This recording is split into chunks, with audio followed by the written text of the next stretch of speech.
leadership, the art of the pivot. So, I've been doing this work for more than 20 years, right? I like dyeing my hair so you won't know how old I really am, right? Suffice it to say, I have 3 grandchildren and the young is 16, so, and I didn't start having babies as no teenager either, so don't even ask that. Not that there's anything wrong with it, that's just not my reality, right? All right, so I'm a native Washingtonian, went to school right up the street, right? Howard, where are my other Howard folks in the room? Oh. Well, they finally became a university after they were an institute. You know, that's always that beef between Howard and Hampton, right? It was Hampton Institute, and then they became a university. And we just have to say the real HU is Howard. You can tell I drank the Kool-Aid, all of it, right? I'm all about being a Howardite, right? Then went across the street to Baltimore and did my graduate studies at Johns Hopkins in leadership development and change management. And I'm currently at Vanderbilt pursuing my doctorate because I got bored during the pandemic. And being by myself in the house, I needed to talk to somebody. I'm a trainer, right? And I was not about to go outside. And so I just on a fluke saw the program and I applied for it.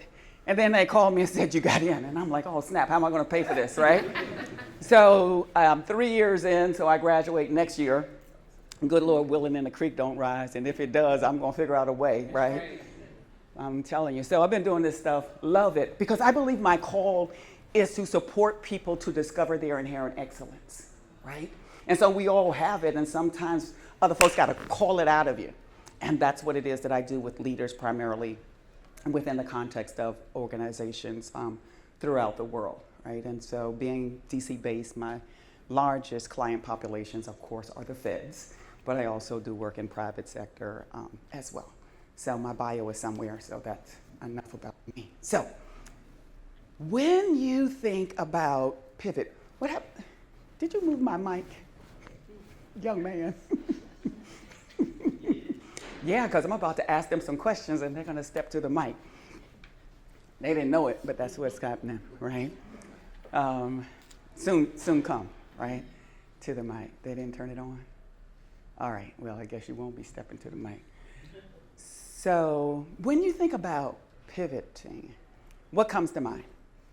What does it mean to pivot? When you think pivot, what do you think? Change. Transition, shift. What else? Multitasking, modify, right? Adjust, right? That is what leadership is about, having the capacity to do that, right? To shift, to adjust, to transition, and multitask, and what else did I hear? Adapt, right? And so part of my invitation as we talk about this, this model today is to be mindful that as an individual, we all shift differently. We all have different moves, and the ways in which we move into change could be very different. And so I'm not one of the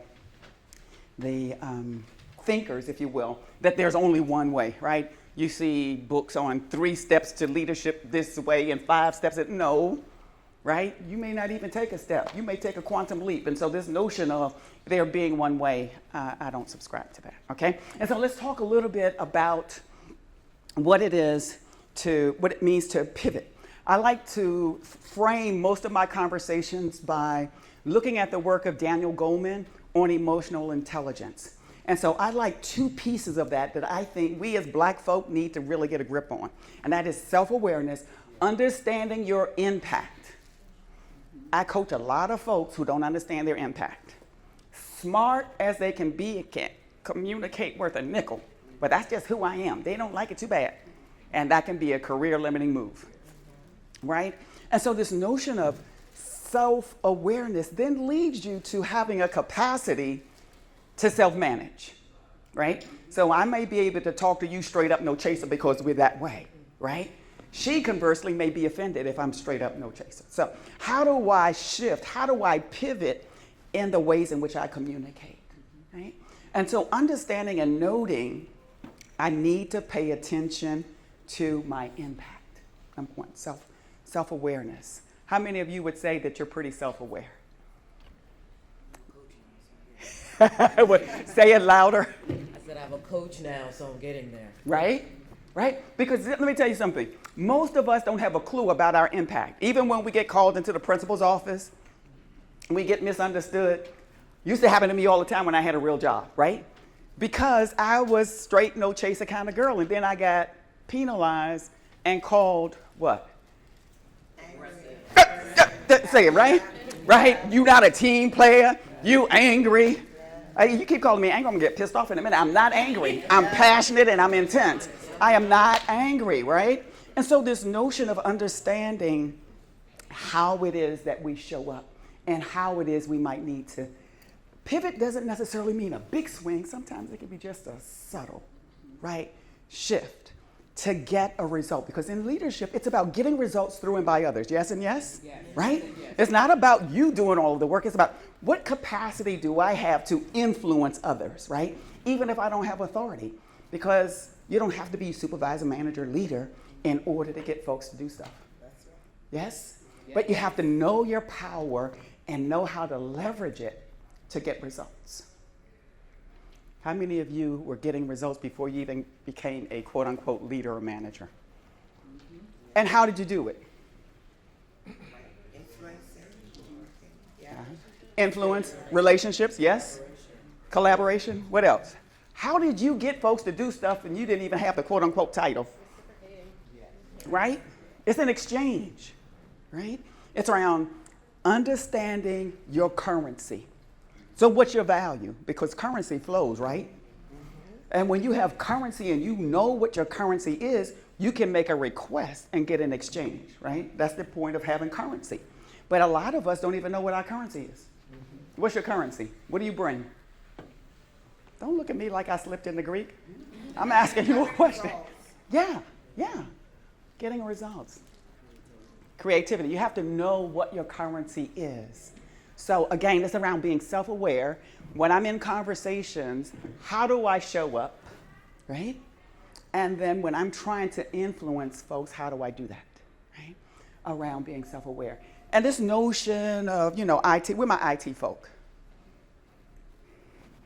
Yeah, I love y'all. Like nimble and agile and blue. What is that? What does all of that mean? My IT people. I'm gonna pick on y'all just for half a second. What does that mean? Yeah, you IT. Getting things done quickly, making change. Being flexible. Flexible. Not working in a silo. Yeah, right? Right, doesn't it? Right? So the notion is this, right? So it's not anything that's unique to IT, I'm just saying. Even though they would like to claim it, right? Folks been flexible a long time, been agile a long time, been nimble a long time, but all of a sudden when it became an IT thing, it got a lot of popularity because for some reason we believe that IT is a solution. When you see that, run. IT is an enablement. Just a slight pivot, I'm just saying, right? How do you shift the ways in which you think, right? Even though a lot of money is wasted in IT. Let me step back. I'm not trying to step on anybody's toes, but you got to understand and know you can't drink all of the Kool-Aid, right? Like I did with Howard, I'm just saying, right? And know that. So this notion of being flexible enough to shift. And so this motto is a motto that was created by myself and one of my besties.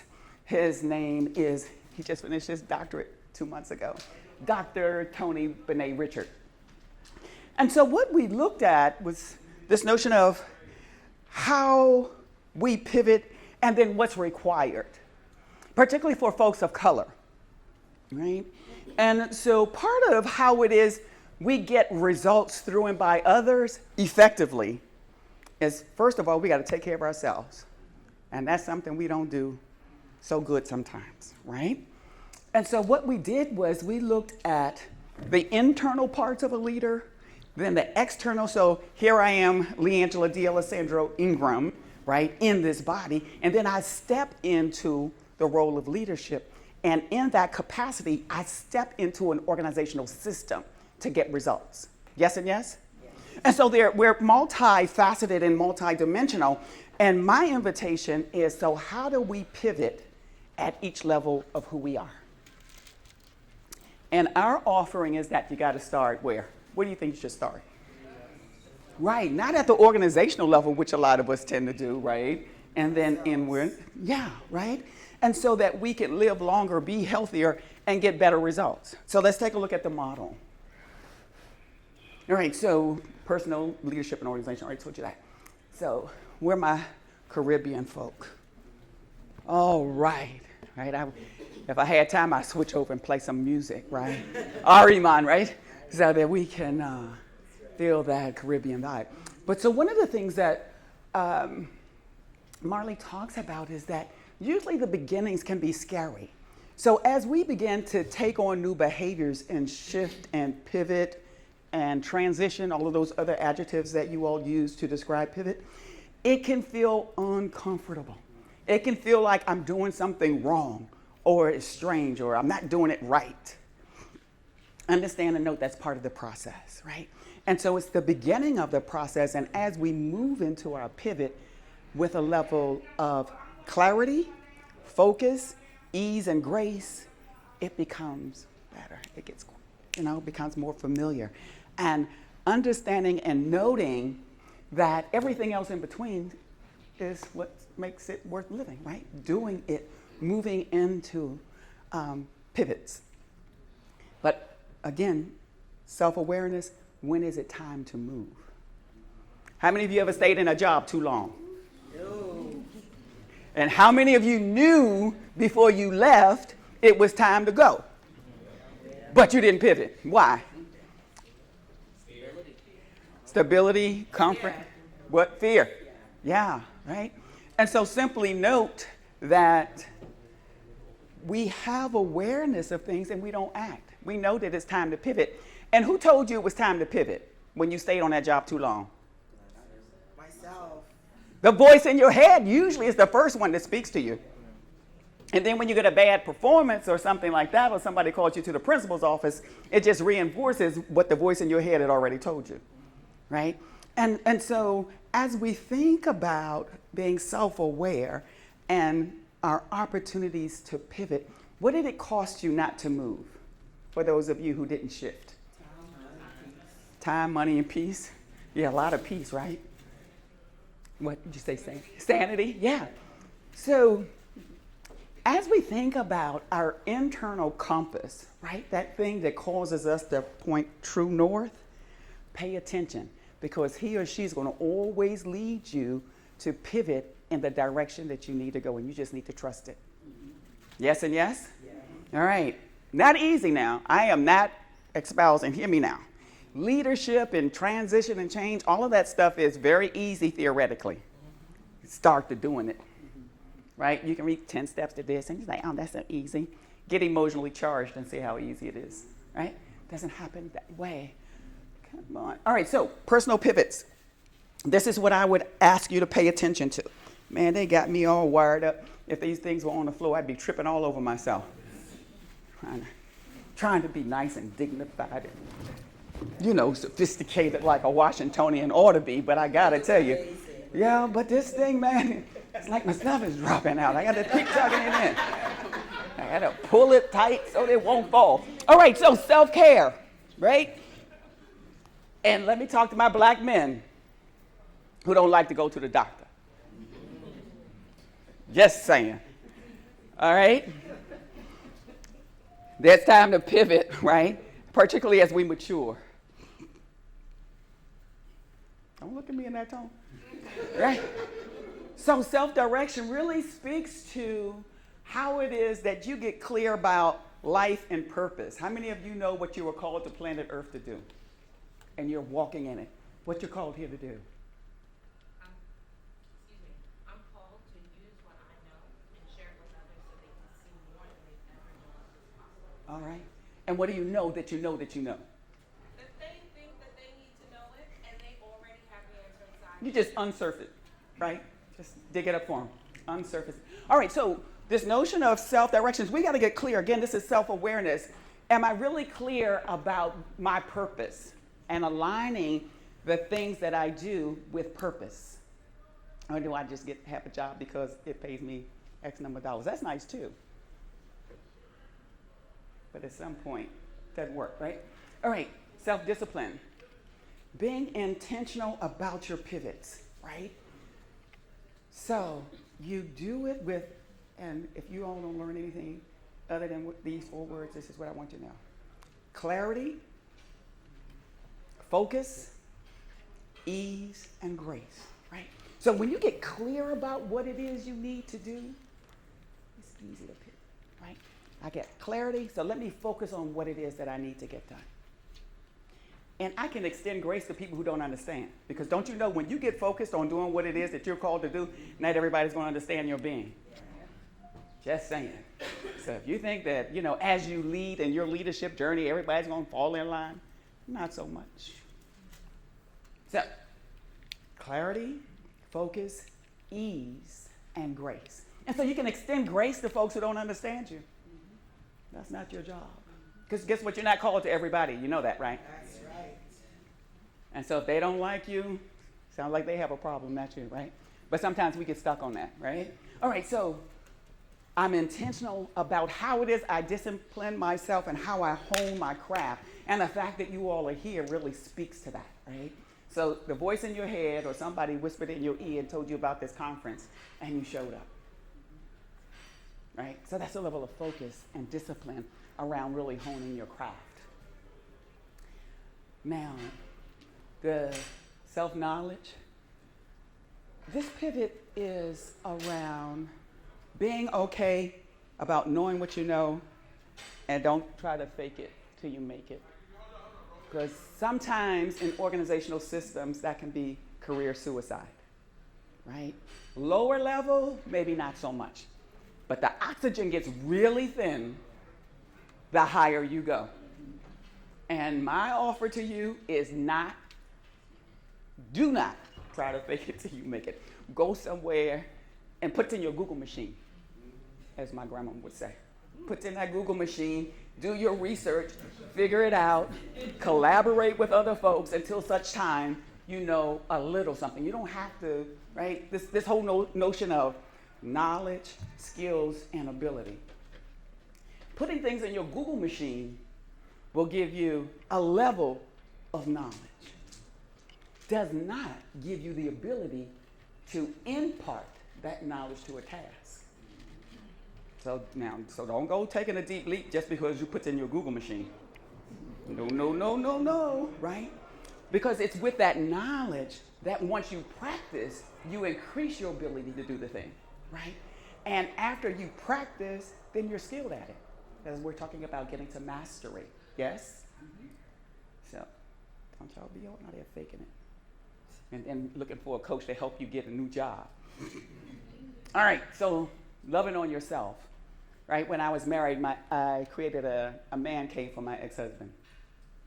That still didn't help. He's still an ex, right? But you figuring out, like, how do you create, right, your place for your R&R, right? How do you carve out space and time to fortify yourself? I just got back from St. Vincent. Boy, that's beautiful countryside. Y'all need to go, right? It's only 3 hours from Miami, right? Get your team together and go to St. Vincent. Little tiny small hotel, boutique hotel. So it ain't all those all inclusive, so don't be cheap. You're gonna spend a little money.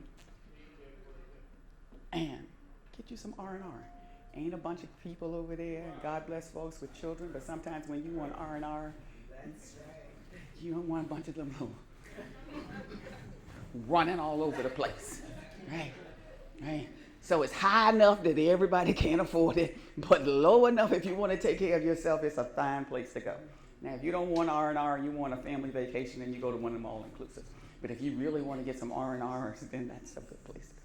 Because I told the owner, I said, I'm going to mention it when I teach next week, so I got him plugged. It's called Le Vue, Levue, on the island of St. Vincent. All right, so find your sweet space to love on yourself for a minute, right? That's another pivot. All right, now, when we move into, so we've taken care of ourselves, we gone and got our doctor's appointments, and we're healthy and all that kind of good stuff, right? Did all of those pivots. Let me pause and ask a question here. So when you don't take care of the internal pivots, what are you vulnerable to?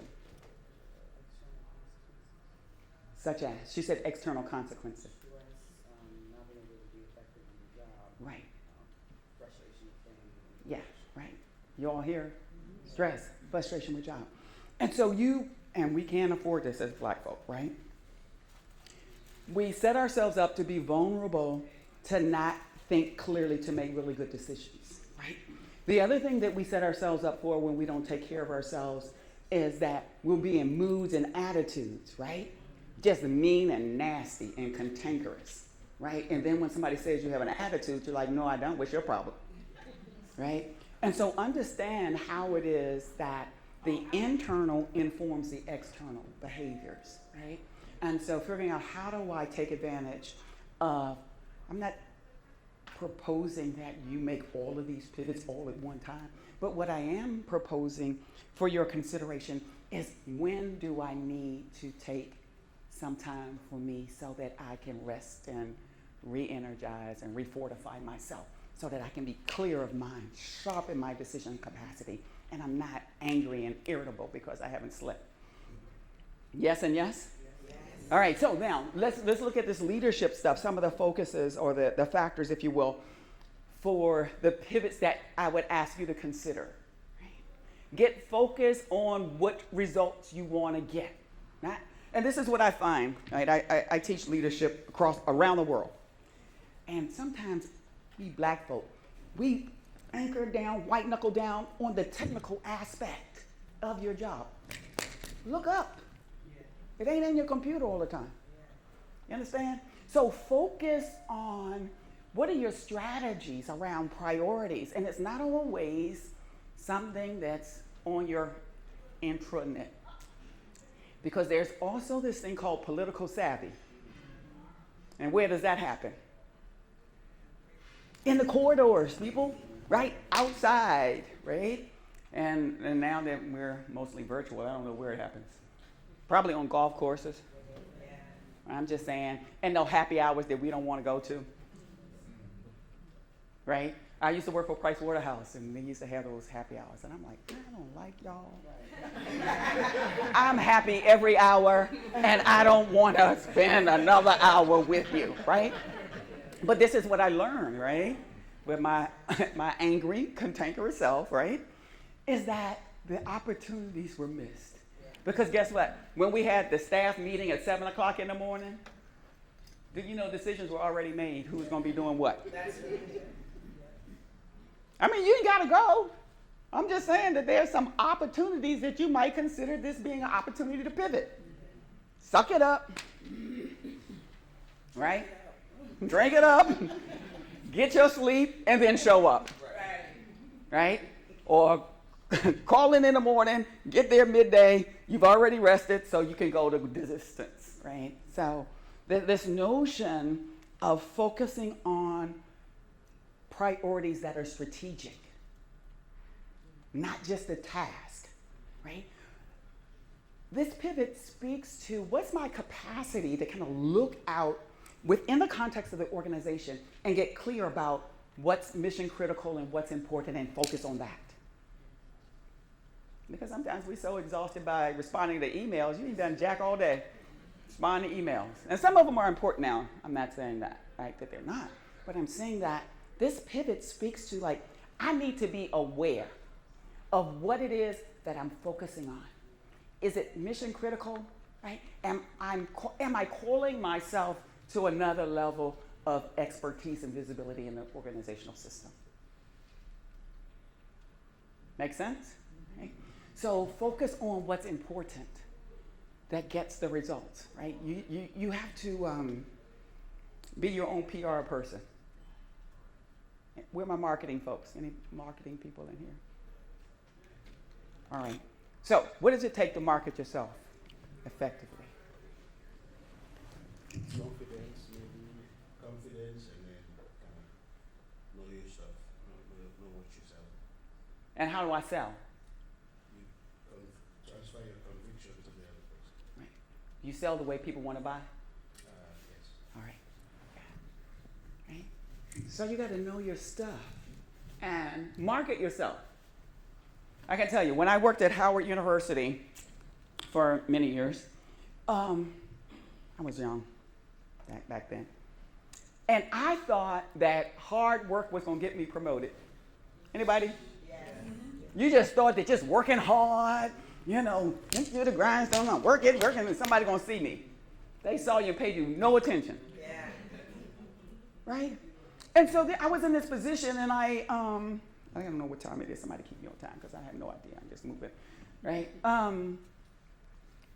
There was a job that kept becoming vacant, and I continued to train the person, but I never got the job, right? It was a major turnover because the man was crazy that, the person had the support.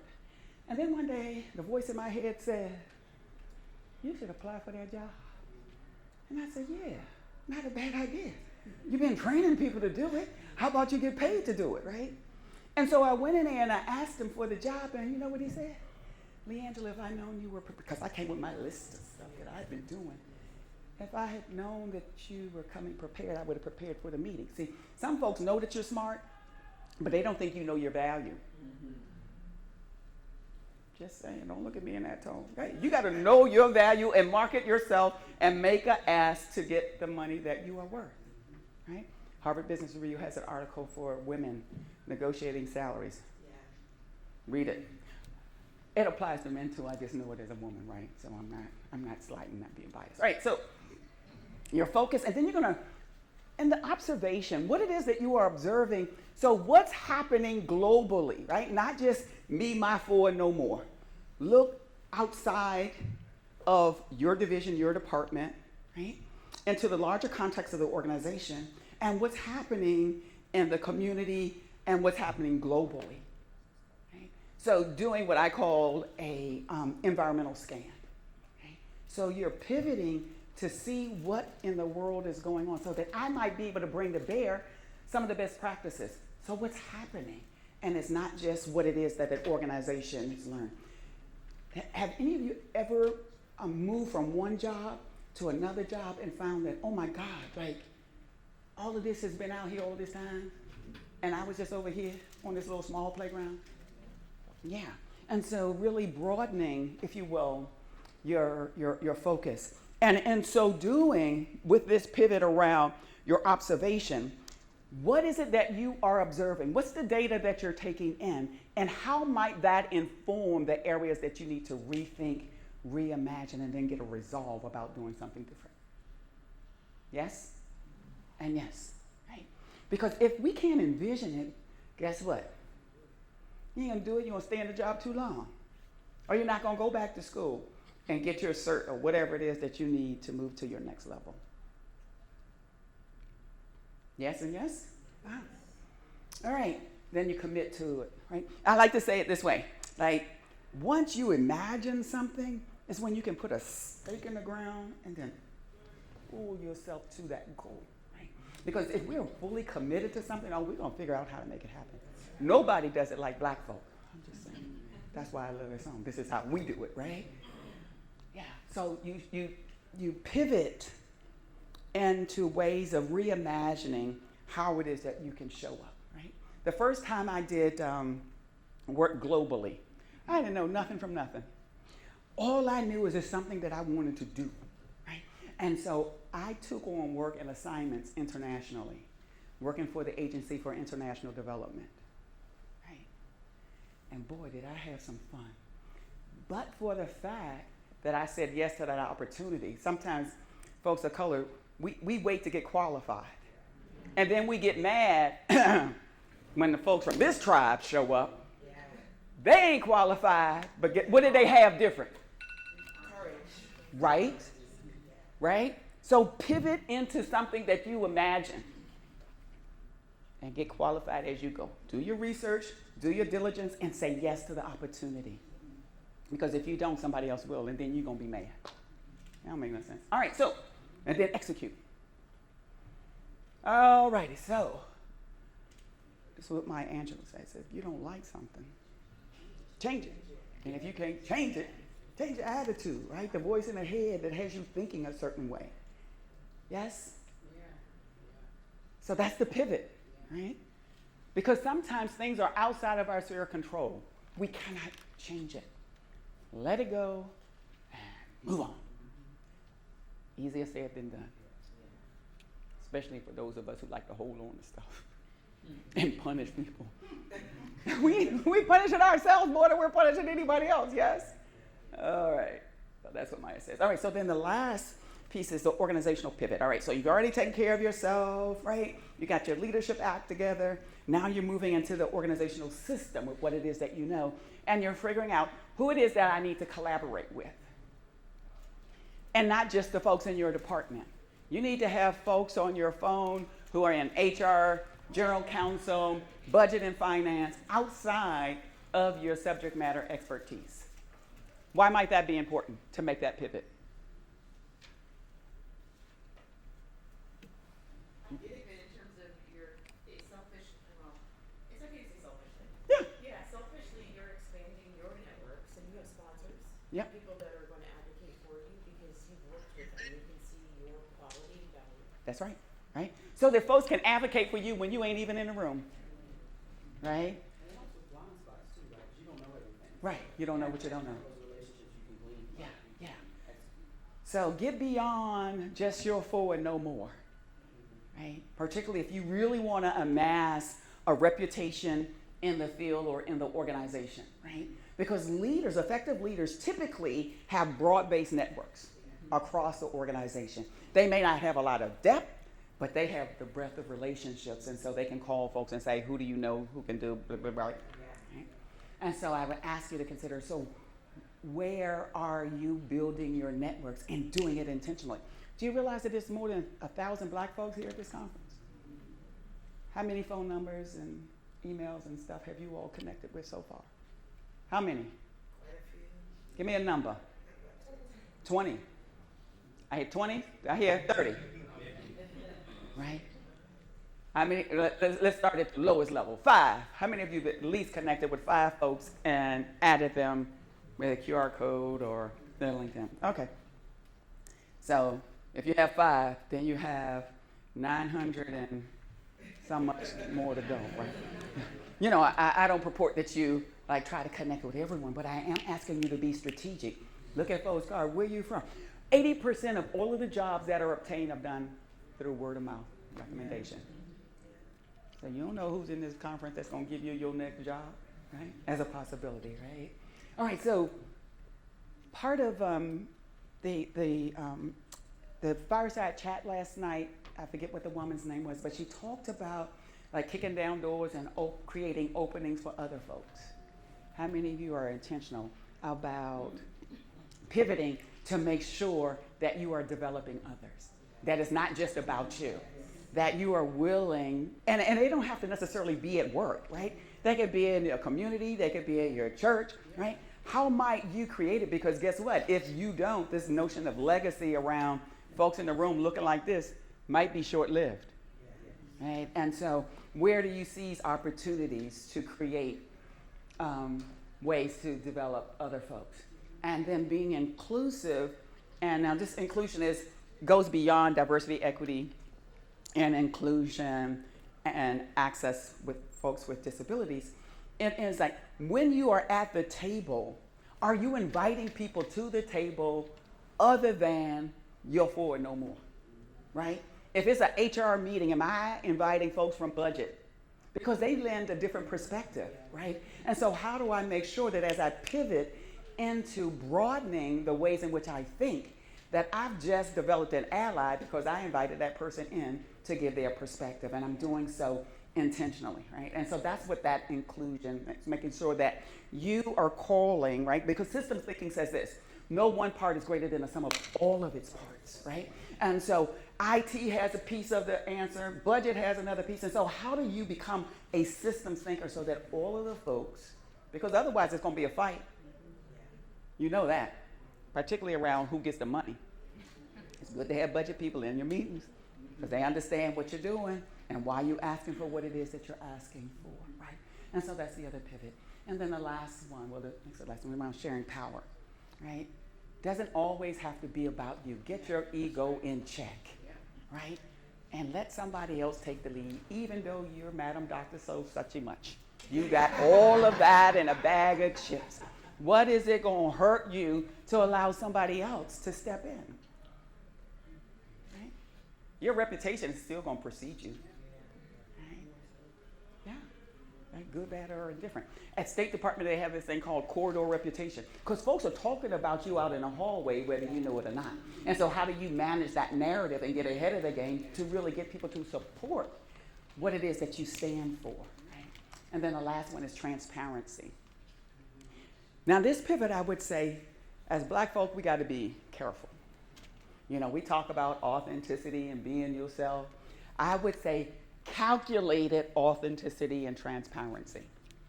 And you have to understand your organization's culture to know how transparent you can be. Otherwise, it can be a career-limiting move. Yeah? Yeah. So you can be transparent up to a point, I think, as a folk. That was my lesson learned. And I had a vice president and said, "Oh, Leangela, tell me what you think. Tell me." And I, dumb self, I was just telling her what I thought.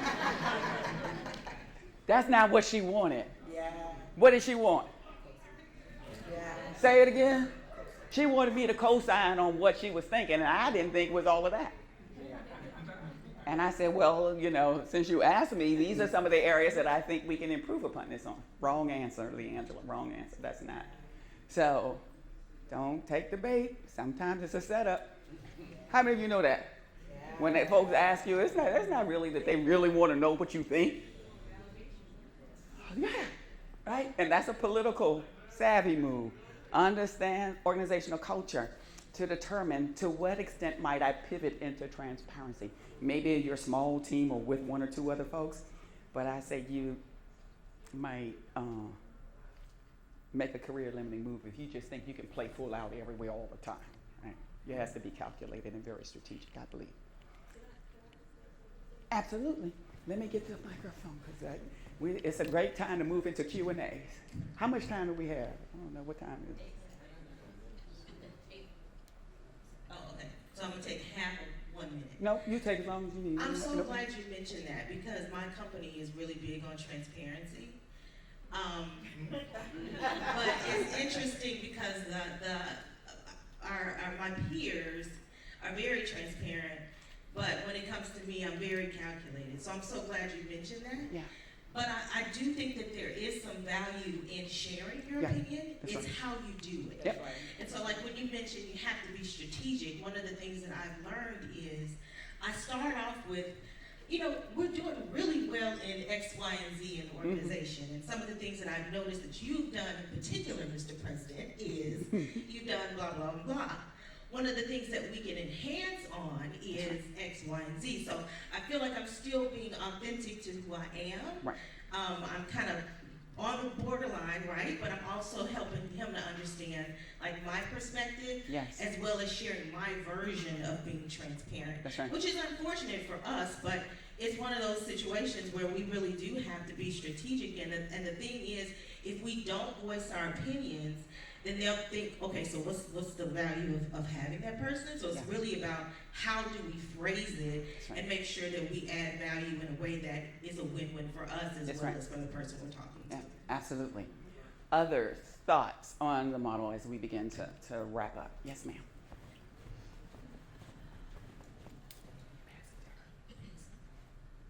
I really like the way this young lady was phrasing it, and I'm going to ask where you work. Whirlpool Corporation. Whirlpool Corporation, okay, really cool.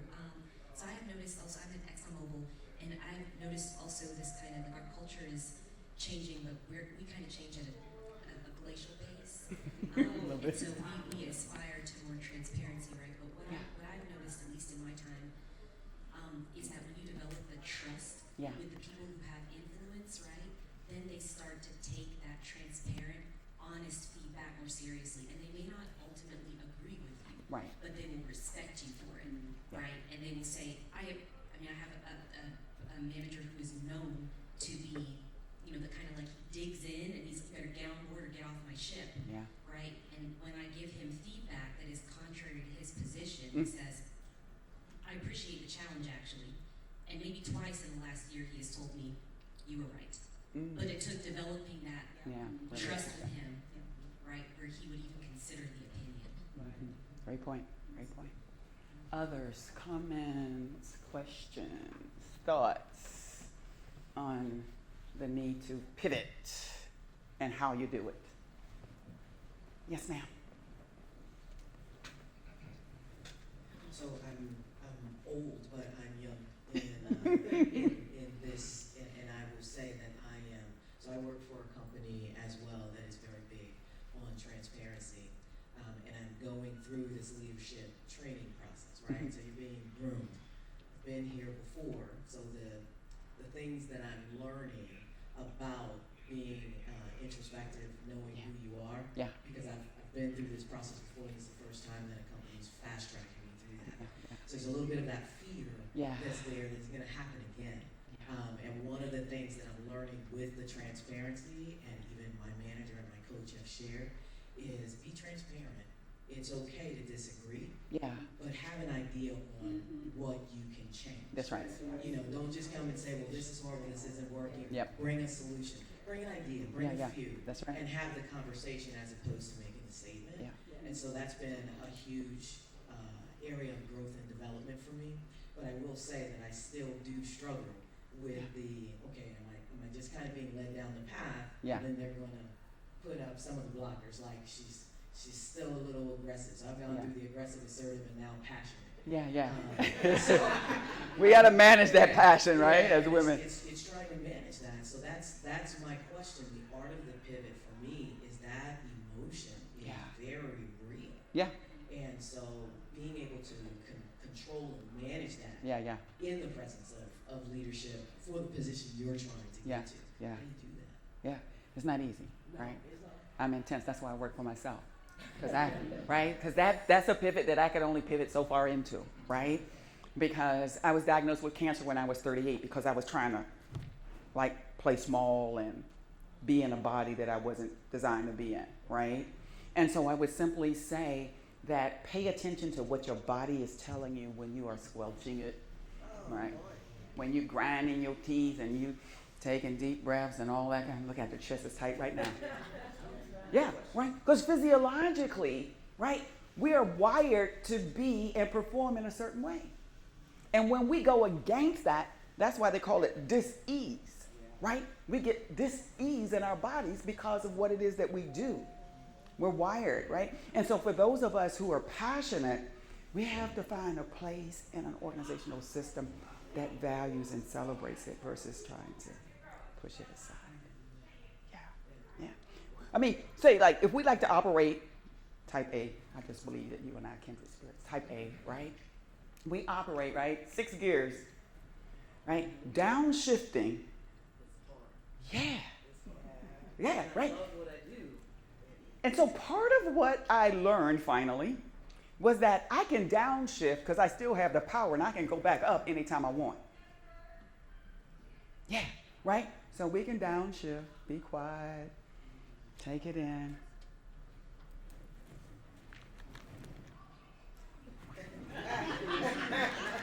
Right? So downshift, right? And for those of you who've never driven manual, I don't know how to give you another illustration. Right? So my question is, many organizations are flattening, right? Yeah. We have an expectation that we're going to do more with less. So how do you balance being strategic and tactical? Because there are times when you have to ebb and flow between both. Yeah. I would say when you reach a point of diminishing returns, right? Paying attention, because being transactional is good, but it won't get you promoted in most instances, right? It's the folks who transform, who shift to make things happen usually are the ones that get rewarded and recognized, right? And so if there are transactional things that need to be created, so like when you're standing up a new division or department or a process, right? You get it on the ground floor, you set it up and you move on. Don't become like somebody in the Army. Folks in the Army come to pitch a tent to stay. Got to be a Navy SEAL. Go in, do it, and get up out of there. Otherwise, you'll get labeled as the person who does that. And that's going to be limited, right? Other thoughts, questions, comments? I think my time is up. I don't even know. I don't even pay attention to time. I'm just I did? I just hit it. Right? Say when you know that you know, right? You got an internal clock, right? I got an internal clock that just says, right? So I would invite you guys to connect with me on LinkedIn. right? Oh, so what's the art form, right? I had to get Michael Jordan in there, right? Because that man can pivot like nobody's business, right? So I said, like, how do I get Michael Jordan up in this camp? So he has an art form, right? So yeah. I've enjoyed our chat, and if you want to hang around, I want to honor time because I know the next session is starting somewhere, sometime soon. I don't know where. I just get to stay here, stay put until the next group comes. You guys have to go and find your way, but I'll be around. Oh, it's 15 minutes transition, so I don't know. Maybe the Starbucks line is shorter now. I heard that there was a line. Yeah. Okay. Bye. You're welcome.